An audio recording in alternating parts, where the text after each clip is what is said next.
أشهد أن لا إله إلا الله وحده لا شريك له وأشهد أن محمدا عبده ورسوله أما بعد فأعوذ بالله من الشيطان الرجيم بسم الله الرحمن الرحيم الحمد لله رب العالمين الرحمن الرحيم مالك يوم الدين إياك نعبد وإياك نستعين اهدنا الصراط المستقيم صراط الذين أنعمت عليهم غير المغضوب عليهم ولا الضالين. இன்று நாம் ஹஜ் பெருநாள் தொழுகையையும் தொழுதோம். இன்று ஜும்மா நாளாகும். ஈதும் ஜும்மாவும் ஒரே நாளில் ஒன்றிணைந்தால் ஹதரத் நபிகள் நாயகம் ஸல்லல்லாஹு அலைஹி வஸல்லம் அவர்களது வழிகாட்டலாவது, விரும்புபவர் ஜும்மாவுக்கு பதில் துஹர் தொழுது கொள்ளலாம். அதற்கு அனுமதி உண்டு. கூடவே ஓரிடத்தில் இதை போன்ற ஒரு சந்தர்ப்பத்தில் நாம் ஜும்மா தொழுவோம் என்று அன்னார் கூறினார்கள். அன்னார் ஜும்மா தொழுதார்கள். அந்த கூற்றின் வழியில் நான் அமீர் சாஹிபிடம் கூறினேன், எவராவது லுஹர் தொழ விரும்பினால் ஜமாத்தாக லுஹர் தொழுது கொள்ளட்டும், ஜும்மா தொழுகையை நடத்தாவிடினும் பரவாயில்லை. இன்றைய சூழலில் நிறைய பேர் பள்ளிக்கு ஜும்மாவுக்கு வந்து கூடவும் முடியாத சூழ்நிலை உள்ளது. வீடுகளில் இருக்கிறார்கள். வீடுகளை விட்டு வெளியே இருந்தால் முன்னர் தொழுது போன்று தொழுது கொள்ள முடியும். ஒருவருக்கு நிறைய பணிகள் இருந்தால் லுஹரும் தொழுது கொள்ளலாம். ஆனால் நாம் ஹதரத் நபிகள் நாயகம் ஸல்லல்லாஹு அலைஹி வஸல்லமுடைய நடைமுறைக்கு ஏற்ப இன்று ஜும்மா தொழுகிறோம். ஹதரத் முஸ்லிம் மவ்ஊத் ரலியல்லாஹு அன்ஹு காலத்தில் ஒருமுறை இது போன்ற சந்தர்ப்பத்தில் ஈதுல் அல்ஹாவும் ஜும்மாவும் ஒன்றாக வந்தபோது பல்வேறு மக்கள் தமது அபிப்பிராயத்தை எடுத்துரைத்தார்கள். லுஹர் தொழ வேண்டும் என்று கூறினார்கள். லுஹர் தொழுதால் போதும், ஜும்மா தொழ வேண்டாம் என்றனர். அன்னார் அதற்கு பதிலாக அழகிய பதில் ஒன்றை தந்தார்கள். லுஹர் தொழுகைக்கு அழுத்தம் கொடுத்தவர்களுக்கு அதனை கூறினார்கள். நமது இறைவன் எத்தகைய வள்ளலாக இருக்கிறான் என்றால், அவன் நமக்கு 2 ஈதுகளை தந்துள்ளான். ஒருவருக்கு 2 சப்பாத்திகள் நெய் தடவப்பட்டு கிடைத்தால் அதில் ஒன்றை அவர் ஏன் மறுக்கப் போகிறார்? அவர் 2ஐயும் வாங்கிக் கொள்வார். ஒருவருக்கு குறிப்பான நிர்பந்தம் இருந்தால் தவிர. எனவே நபிகள் நாயகம் ஸல்லல்லாஹு அலைஹி வஸல்லம் அனுமதி தந்துள்ளார்கள். ஒருவர் நிர்பந்தத்தின் காரணத்தால் லுஹர் தொழுதால், ஜும்மா தொழாமல் இருந்தால் அவர் மற்றவரையும் அவ்வாறு செய்யுமாறு வலியுறுத்தக்கூடாது. சிலர் 2 தொழுகைகளையும், ஏது ஜும்மா 2ஐயும் நிறைவேற்ற வாய்ப்பு பெறுகின்றனர் என்றால் மற்றவர்கள் அவரை ஆட்சேபனை செய்வதும் சலுகையை பயன்படுத்தவில்லை என்று கூறுவதும் தவறாகும். தேவையில்லை. சலுகை இருக்கிறது தான். ஆனால் ஹதரத் நபிகள் நாயகம் ஸல்லல்லாஹு அலைஹி வஸல்லம் உடைய செயலில் இருந்து நமக்கு தெரிய வருகிறது, நாம் ஜும்மா தொழுவோம் என்று அன்னார் கூறியுள்ளார்கள். எவ்வாறு இருப்பினும் நாம் இன்று ஜும்மா தொழுகிறோம். ஆனால் ஹுத்பா சிறியதாகவே தருவேன். அதற்காக நான் ஹதரத் மஸீஹ் மவ்ஊத் அலைஹிஸ்ஸலாமுடைய சில மேற்கோள்களை எடுத்துள்ளேன். ஹதரத் மஸீஹ் மவ்ஊத் அலைஹிஸ்ஸலாம் தமது வருகையின் நோக்கத்தை பற்றி கூறுகிறார்கள். ஹதரத் நபிகள் நாயகம் ஸல்லல்லாஹு அலைஹி வஸல்லம் அவர்களே ஹாத்தமுன் நபியீன் என்று நம்ப வேண்டும் என்றும், உள்ளபடி அன்னார் உயிருள்ள நபி என்பது பற்றியும் விளக்கமாக வழிகாட்டல் வழங்கியுள்ளார்கள். ஹதரத் நபில் நாயகம் ஸல்லல்லாஹு அலைஹி வஸல்லம் உடைய மேன்மை மற்றும் சிறப்புகள் பற்றியும் எடுத்து கூறியுள்ளார்கள். நமது எதிரிகள் நம்மிடம் ஆட்சேபனை செய்கிறார்கள். நாம் ஹதரத் மஸீஹ் மவ்ஊத் அலைஹிஸ்ஸலாமை ஏற்றுக்கொண்டு ஹதரத் நபில் நாயகம் ஸல்லல்லாஹு அலைஹி வஸல்லம் உடைய தகுதியையும் மேன்மையையும் குறைக்கிறோம் என்கிறார்கள். இந்த எதிரிகள் பாகிஸ்தான் அசெம்பிளியில் ஒரு தீர்மானம் நிறைவேற்றிவிட்டு பெருமிதம் அடைகிறார்கள். பாருங்கள், நாங்கள் நபில் நாயகம் ஸல்லல்லாஹு அலைஹி வஸல்லம் உடைய மகத்துவமிக்க பெயருடன் காத்தமுன் நபியீன் என்று எழுதுவதை கட்டாயமாக்கியதன் மூலம் எத்தனை வலுவாக அன்னார் மீது அன்பையும் அன்னாரின் மகத்துவத்தையும் வெளிப்படுத்தி இருக்கிறோம் என்று கூறுகிறார்கள். அவர்களில் உள்ளமும் உள்ளபடியே இதற்கு சாட்சி கூறுகிறது என்றால் ஹதரத் நபில் நாயகம் ஸல்லல்லாஹு அலைஹி வஸல்லம் உடைய முன்மாதிரியின்படி செயல்பட வைக்கிறது என்றால் நிச்சயமாக அது சிறந்த விஷயமாக இருக்கும். ஆனால் இவர்களின் செயல் நீண்ட தூரம் இவர்களை அன்னாரை விட்டு தூர விலக்கிவிட்டது. ஹதரத் நபில் நாயகம் ஸல்லல்லாஹு அலைஹி வஸல்லம் தந்த போதனையை விட்டு விலக்கிவிட்டது.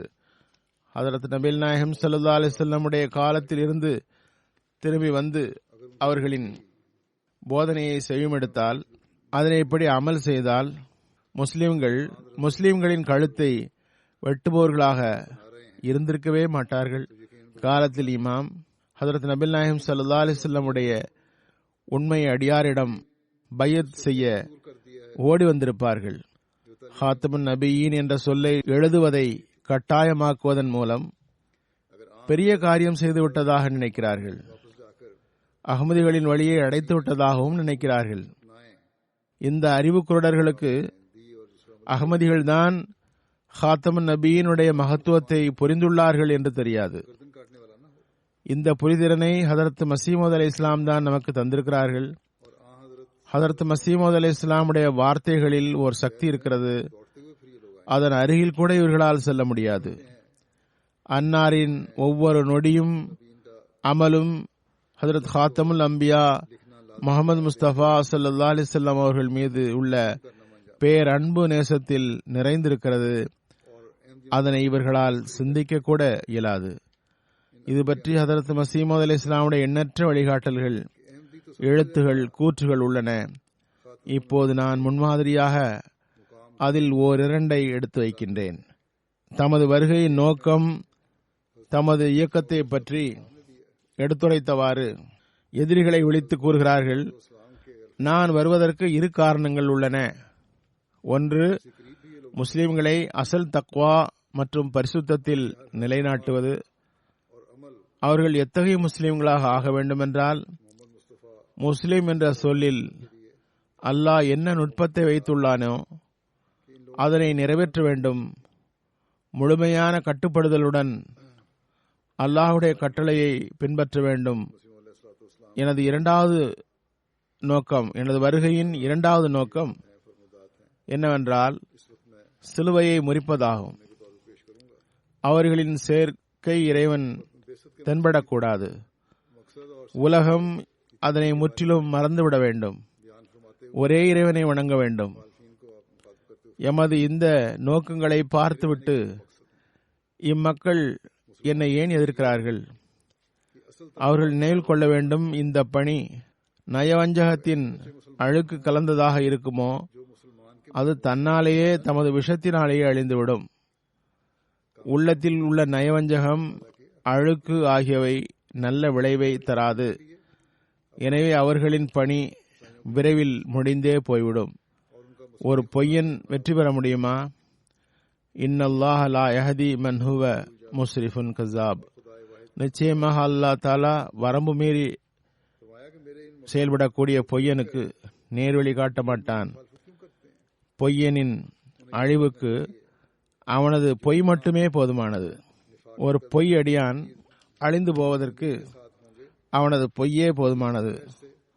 ஆனால் ஒரு பணி அல்லாஹ்வின் கம்பீரம் மற்றும் அவனது ரசூலின் பரக்கத்துகளை வெளிப்படுத்துகிறது என்றால் அவர்களின் விதிமுறைகளை நிரூபித்து காட்டுகிறது என்றால், அது அல்லாஹ்வின் கரங்களால் நடப்பட்ட செடி என்றால், அதனை மலக்குகளே பாதுகாக்கின்றனர்.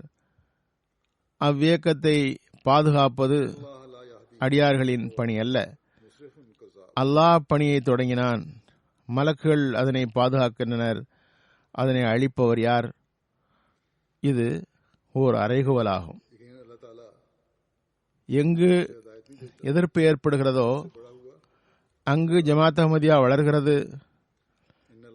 கூறினார்கள், நினைவில் கொள்ளுங்கள், எனது இயக்கம் எனது கடை வியாபாரம் என்றால் அதன் பெயரும் அடையாளமும் அழிந்து போய்விடும். ஆனால் இது அவனிடமிருந்து வந்திருந்தால் நிச்சயமாக அவனிடமிருந்தே வந்துள்ளது. பிறகு முழு உலகமும் அதனை எதிர்த்தாலும் அது வளரும், பரவும். மலக்குகள் அதனை பாதுகாப்பார்கள். கூறுகிறார்கள், என்னுடன் ஒருவர் கூட இல்லை என்றாலும் கூட, ஒருவரும் எனக்கு உதவி செய்யவில்லை என்றாலும் அப்போதும் நான் திட உறுதி கொள்கின்றேன், எனது இயக்கம் வெற்றி பெறும். கூறுகிறார்கள், நான் எதிர்ப்பை பொருட்படுத்தவில்லை. அதனை நான் எனது இயக்கத்தின் வளர்ச்சிக்கு அவசியம் என்று கருதுகிறேன். இறைவனது ஒரு நியமிக்கப்பட்ட நபர் அல்லது ஹலீஃபா உலகில் வந்தபோது மக்கள் அவரை அமைதியாக ஏற்றுக்கொண்டு விட்டதாக எவரும் உலகில் வந்ததில்லை. உலகில் வியத்தகு நிலைமை. மனிதன் எவ்வளவு நல்லியல்பு கொண்டிருந்தாலும் மற்றவர் அவரை வெறுமே விட்டுவிடுவதில்லை. அவர்கள் ஆட்சேபனை செய்து கொண்டே இருக்கிறார்கள். கூறுகிறார்கள், அல்லாஹுடைய அருளினால் நமது இயக்கத்தின் முன்னேற்றம் சாதாரண நிலையை விடவும் அதிகமாக ஏற்படுகிறது. இன்று பார்க்கிறோம், 207 நாடுகளில் அவர்களை ஏற்றுக்கொண்ட களங்கமற்ற மக்கள் உள்ளனர். 100 கணக்கில் உள்ளதாக அக்காலத்தில் அன்னார் கூறினார்கள். தற்போது வருடா வருடம் லட்சங்களில் பையத்து நடக்கின்றது. கூறுகின்றார்கள், இந்த இயக்கம் நிறுவப்பட்டதன் அசல் நோக்கம் மக்கள் உலக அசுத்தங்களை விட்டு வெளிப்பட வேண்டும், அசல் தூய்மையை பெற வேண்டும், மலக்குகளை போன்ற வாழ்வை மேற்கொள்ள வேண்டும். அன்னாரது இந்த வழிகாட்டலுக்கு ஏற்ப நமக்கு கூட பொறுப்பு உள்ளது. நாம் சரியான இஸ்லாமிய போதனைக்கு ஏற்ப வாழ்வை அமைக்க வேண்டும். இதுவே எதிரிகளின் வாயை அடைக்க அசல் நடைமுறையாகும். மேலும் எதிரிகளை வெல்லவும் இதுவே அசல் நடைமுறையாகும். பிறகு தமது ஜமாத்துடைய முழுமையான ஈமான் மற்றும் ஹதரத் நபிகள் நாயகம் ஸல்லல்லாஹு அலைஹி வஸல்லம் உடைய உண்மையான கட்டுப்படுதல் குறித்து அறிவிப்பு செய்தவாறு ஹதரத் மஸீஹ் மவ்ஊத் அலைஹிஸ்ஸலாம் கூறுகின்றார்கள், நான் உண்மையாகவே கூறுகின்றேன், இறைவன் மீது சத்தியமிட்டு கூறுகின்றேன், நானும் எனது ஜமாத்தும் முஸ்லிம்களாவர். ஹதரத் நபிகள் நாயகம் ஸல்லல்லாஹு அலைஹி வஸல்லம் மற்றும் திருக்குர்ஆன் மீது ஒரு உண்மையான முஸ்லிம் எவ்வாறு ஈமான் கொள்ள வேண்டுமோ அவ்வாறு ஈமான் கொள்ள வேண்டும்.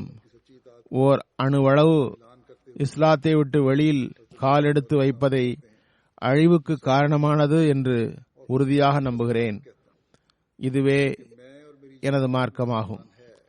எவ்வளவு அருள்களும் வளங்களும் ஒருவர் பெற முடியுமோ, எவ்வளவு இறை நெருக்கம் பெற முடியுமோ, அது முழுக்க முழுக்க ஹதரத் நபிகள் நாயகம் ஸல்லல்லாஹு அலைஹி வஸல்லம் அவர்களுக்கு முழுமையாக கட்டுப்படுதலாலும் முழுமையான நேசத்தினாலுமே பெற முடியும். அதுவன்றி முடியாது.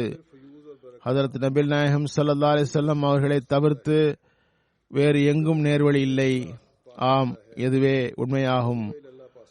நான் ஒருபோதும் ஈமான் கொள்ளவில்லை ஹதரத் ஈசா அலைஹிஸ்ஸலாம் பூத உடலுடன் வானத்தில் இருக்கிறார்கள் என்று ஒருபோதும் நான் ஈமான் கொள்ளவில்லை. இதுவரை அதே நிலைப்பாட்டில் இருக்கிறேன். இவ்வாறு நம்புவதால் ஹதரத் நபிகள் நாயகம் ஸல்லல்லாஹு அலைஹி வஸல்லம் அவர்களுக்கு இழிவும் மதிப்பின்மையும் ஏற்படுகிறது. நான் ஒரு நொடி கூட அவமானத்தை அன்னாருக்கு ஏற்படுத்துவதை ஏற்க முடியாது. அனைவருக்கும் தெரியும், ஹதரத் நபிகள் நாயகம் ஸல்லல்லாஹு அலைஹி வஸல்லம் 63 வயதில் வஃபாத் ஆகிவிட்டார்கள். மதீனா தையபாவில் அன்னாருடைய அடக்கப்பட்ட இடம் உள்ளது. ஒவ்வொரு வருடமும் ஆயிரக்கணக்கில் லட்சக்கணக்கில் மக்கள் செல்கிறார்கள். பிறகு மசீஹ் பற்றி மரணமடைந்ததாக ஈமான் கொள்வதும் மரணத்தை அவருக்காக பொருத்துவதும் மதிப்பற்ற செயலாகும் என்றால், பிறகு நான் கூறுகிறேன், ஹதரத் நபில் நாயகம் ஸல்லல்லாஹு அலைஹி வஸல்லம் அவர்களை பற்றி அந்த இழிவை மதிப்பின்மையை ஏன் செய்கிறீர்கள்? ஹதரத் நபில் நாயகம் ஸல்லல்லாஹு அலைஹி வஸல்லம் அவர்களை பற்றி இறந்தவர்கள் என்று கூறுகின்றீர்கள், அடக்கம் செய்யப்பட்டதாக கூறுகின்றீர்கள். ஹதரத் நபில் நாயகம் ஸல்லல்லாஹு அலைஹி வஸல்லம் வஃபாத் ஆகிவிட்டார்கள் என்று நீங்கள் மிகவும் மகிழ்ச்சியோடு கூறுகின்றீர்கள். மௌலூத் கான் மிகவும் மகிழ்ச்சியுடன் அன்னாரது மரணம் பற்றிய சம்பவங்களை பேசுகிறார். குஃபார்களுக்கு எதிரில் மிகவும் தைரியமாக அன்னார் இறந்து விட்டார்கள் என்று ஏற்றுக்கொள்கிறீர்கள். பிறகு என்னால் புரிய முடியவில்லை, பிறகு ஹதரத் ஈசா அலைஹிஸ்ஸலாமுடைய மரணத்தை ஏற்பதில் என்ன தடைகள் உள்ளது? இப்படி கண்ணீர் வடிக்கிறீர்கள். இப்போதும் சில ஆலிம்கள் கூச்சலிடுகிறார்கள், பாருங்கள் இவர்கள் என்ன செய்து விட்டார்கள், ஹதரத் ஈசா அலைஹிஸ்ஸலாமை மறுத்து விட்டார்கள் என்கின்றார்கள். இன்னும் சிலர் ஈசா வருவார், இவர் அல்ல என்று கூறுகின்றார்கள். அவர் இப்போது உயிருடன் இருக்கிறார் என்கிறார்கள். ஹதரத் மஸீஹ் மவ்ஊத் அலைஹிஸ்ஸலாம் கூறுகிறார்கள், நமக்கு எந்த கவலையும் இல்லை. நீங்கள் ஹதரத் மஸீஹ் அலைஹிஸ்ஸலாம் அவர்களை பற்றி மரணம் என்ற சொல்லை கேட்டு கண்ணீர் வடிக்கிறீர்கள். ஹதரத் காத்தமுன் நபியீன் மற்றும் ஈருலக தலைவர் விஷயத்தில் மகிழ்ச்சியுடன் அதனை மரணத்தை ஏற்றுக்கொள்கின்றீர்கள். ஹதரத் நபில் நாயகம் ஸல்லல்லாஹு அலைஹி வஸல்லம் உடைய செருப்பை கழற்றுவதற்கு கூட தகுதியற்ற மனிதரை குறித்து உயிருடன் இருப்பதாக கூறுகிறீர்கள். அந்த மனிதர் ஈசா நபி பற்றி மரணம் என்ற சொல் வாயிலிருந்து வந்தால் உங்களுக்கு கோபம் வருகிறது.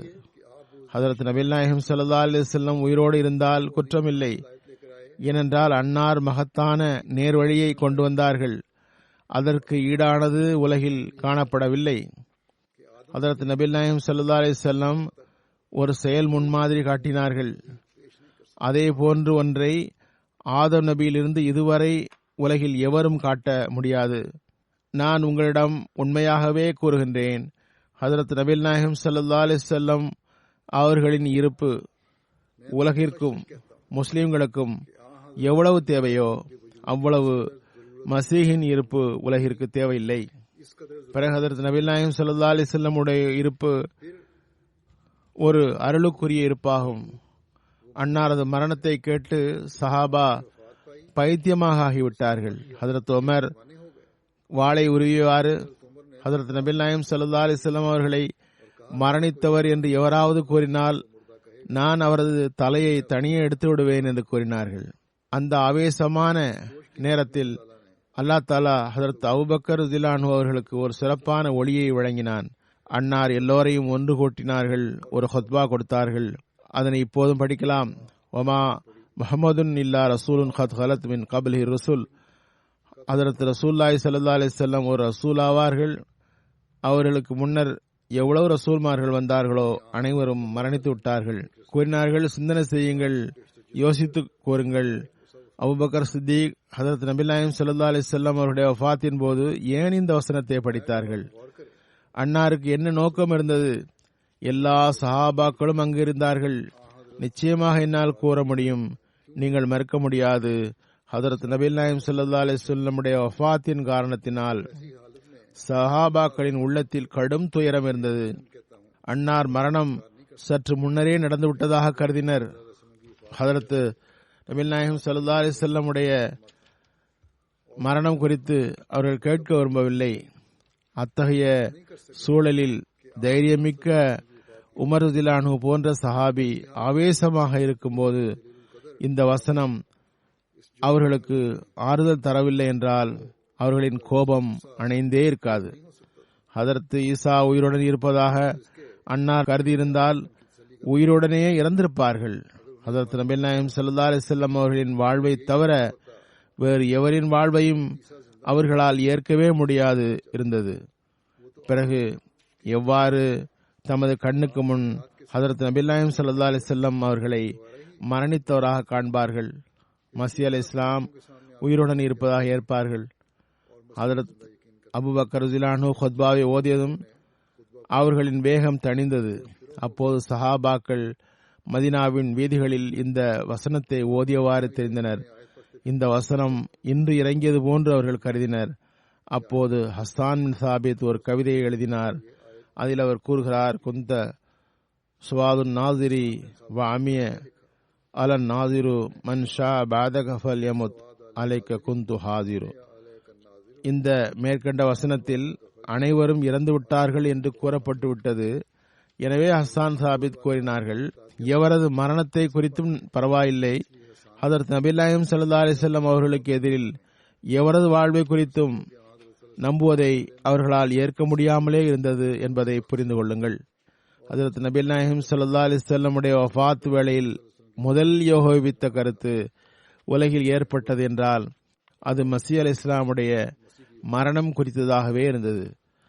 பிறகு ஹதரத் நபி நாயகம் ஸல்லல்லாஹு அலைஹி வஸல்லம் உடைய பதவி அந்தஸ்து குறித்து குறிப்பிட்டவாறு ஹதரத் அக்தஸ் மஸீஹ் மவ்ஊத் அலைஹிஸ்ஸலாம் கூறுகின்றார்கள், ஒரு மனிதர் தமது சுயம் மற்றும் பண்புகள், செயல்கள், நடவடிக்கைகள், தமது ஆன்மீக ஆற்றல் என்ற வேகமான நதி ஆகியவற்றின் முழுமையான முன்மாதிரியை அறிவு ரீதியிலும் செயல் ரீதியிலும் உண்மையின் நிலையிலும் உறுதியாகவும் காட்டினார்களோ அவர்கள் முழுமையான மனிதர் என்று அழைக்கப்பட்டார்கள். எந்த கோணமும் இதற்கு வெளியில் இல்லை.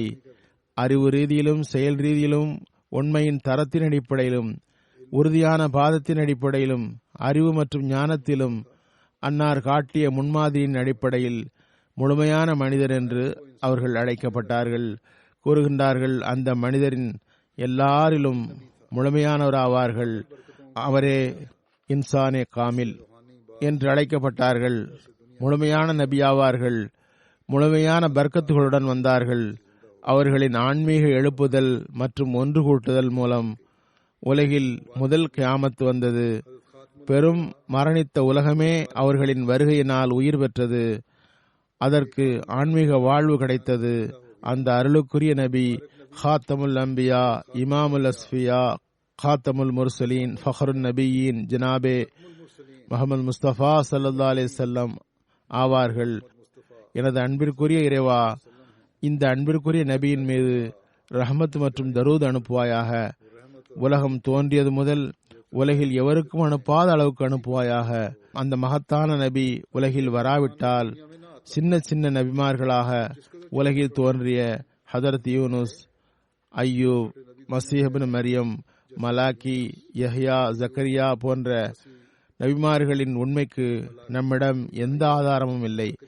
இறை நெருக்கம் பெற்ற அந்த இருப்பு இறைவனது அன்பிற்குரியது. அந்த நபியின் கருணையால் இந்த நபிமார்கள் உலகில் உண்மையாளர்களாக கருதப்படுகிறார்கள். அல்லாஹும்ம ஸல்லி வஸல்லிம் வபாரிக் அலைஹி வஆலிஹி வஸஹாபி அஜ்மஈன் வாஹிர் தவானா அனில் ஹம்துலில்லாஹி ரப்பில் ஆலமீன். அல்லாஹ் தஆலா எப்போதும் நம்மை ஹஜ்ரத் நபி நாயகம் ஸல்லல்லாஹு அலைஹி வஸல்லம் உடைய மகத்துவம் மற்றும் தகுதி குறித்த உண்மையான புரிதல் உள்ளவர்களாக ஆக்கி ஹஜ்ரத் நபி நாயகம் ஸல்லல்லாஹு அலைஹி வஸல்லம் மீது தரூத் அனுப்பி கொண்டே இருப்பவர்கள் ஆக்குவானாக. அல்லாஹ்வுக்கு முன்னரை விட அதிகமாக குனிபவர்களாவோமாக. நமது செயல்கள் மூலம் ஹஜ்ரத் நபி நாயகம் ஸல்லல்லாஹு அலைஹி வஸல்லம் நேசத்தை நிரூபித்து அதனை உள்ளத்தில் அமரச் செய்வோமாக. நாம் எதிரிகளின் எதிர்ப்புக்கு அதன் மூலமே பதில் தரும் தகுதியை பெறுவோமாக. நமது அமலின் நிலையே எதிரிகளின் எதிர்ப்புக்கு பதில் தரட்டுமாக. அல்லாஹ் அதற்கு வாய்ப்பு தருவானாக.